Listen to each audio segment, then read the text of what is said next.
An important report about what's happening to religious freedom in China. Bob Fu is a Chinese-American pastor who founded China Aid, which provides legal aid to Christians in China. Well, last Thursday, he tweeted, quote, "New cultural revolution starts in #CCP China." This notice to students in a first grade class demanding all parents and teachers to hunt all religious books, antagonistic books, and overseas books, including books and videos that are copied, duplicated, and translated. Everyone is mandated. CBN News Chief International Correspondent Gary Lane is here with more on this story. So, Gary, is this a sudden development? Why is it happening now? Well, you know, the Chinese Communist Party's modus operandi is to indoctrinate all students into the Chinese Communist Party way. And so this is just more of that. But this includes Bibles, George. But why is it happening now? Because guess what? We've got an Olympics coming up, and the Chinese Communist government does not want any disruption for the Olympics. So they really fear that there could be protests, pro-democracy movement going, and so forth, leading up to the Olympics and during the Olympics. So this sends a message to the parents, look, no outside influence. We don't want any collusion with foreigners here because they know that foreigners, of course, are pro-democracy. And so they're indoctrinating the students, but they're also targeting not only the youth of China, but also sending a message to the adults. Gary, this is being called, at least according to Bob Fu, a new cultural revolution. How does it differ from Mao's cultural revolution back in the 1960s? Well, as you know, Mao's Cultural Revolution in 1966 through 1979 targeted many intellectuals and anyone that he considered to be an opponent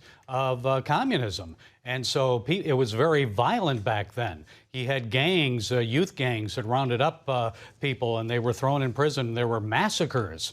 As many as 20 million people may have been killed by Mao during the Cultural Revolution. So this one is less violent. This one is a quiet revolution that is happening inside China. And it is not happening just on the mainland. Yes. We've seen this erosion of freedom, various freedoms in Hong Kong, and it's even happening in the schools in Hong Kong. Yes, yeah. But in Hong Kong just recently, just last night, another one of the members of Apple Daily, the newspaper that was shut down on the 24th of this month, it no longer is allowed to print. They had their last issue on the 24th. And they've got, I would say, probably about 7 of their editors and leaders now have been arrested for foreign collusion.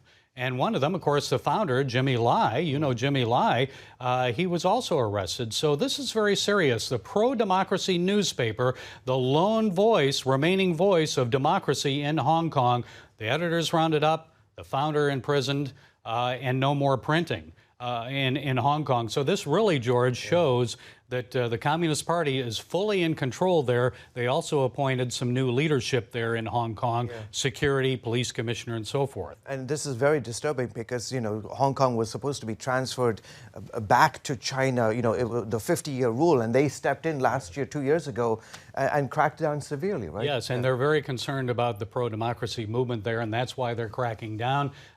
We need to be praying for Hong Kong because one country, 2 systems is no longer in existence there. Yeah. Back here in the United States, the members of the largest Protestant denomination in the United States recently took some action against, on behalf of, rather, Chinese Uyghurs. Tell us exactly what happened there. Southern Baptists in Nashville, that's the largest denomination, Protestant denomination in the United States.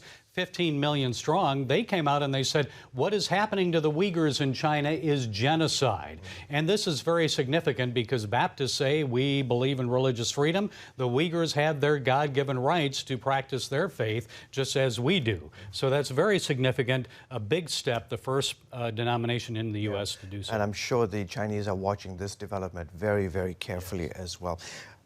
As always, Gary, appreciate you coming on the broadcast. Thank you.